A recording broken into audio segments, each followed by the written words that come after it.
الأهلي نادي القرن يبحث دائما عن القمة، وبعد نهاية رحلة مارسيل كولر يبدأ تحد جديد مع اسم قد لا يعرفه الكثيرون، لكن سجله التدريبي يتحدث عنه.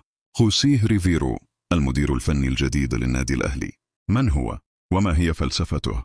وهل هو الرجل المناسب لقيادة الشياطين الحمر؟ تعالوا نعرف كل التفاصيل في هذا الفيديو. خوسيه ريفيرو مدرب أوروجوياني، ولد عام 1976. بدأ مسيرته التدريبية كمساعد، لكنه سرعان ما أثبت كفاءته ليتولى القيادة الفنية لعدد من الأندية في أمريكا الجنوبية.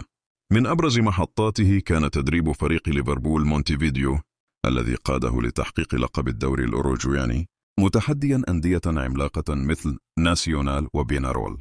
عرف بجرأته التكتيكية وقدرته على تطوير اللاعبين الشباب. ريفيرو يفضل اللعب الهجومي السريع، يعتمد على الضغط العالي والانتقال السلس من الدفاع للهجوم، غالبا ما يستخدم خطة 4-3 أو 4-3-1 مع تحركات مركبة في الوسط. يعشق الكرة المنظمة ويؤمن بأن الفوز يبدأ من الاستحواذ الذكي لا العشوائي.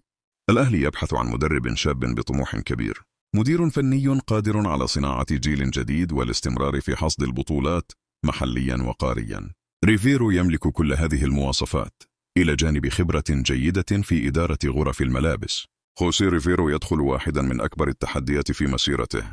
جماهير الأهلي لا تقبل إلا بالذهب، فهل ينجح في كتابة اسمه بحروف من ذهب في تاريخ القلعة الحمراء؟ شاركونا رأيكم في التعليقات، واشتركوا في القناة لمتابعة كل جديد عن الأهلي وصفقاته.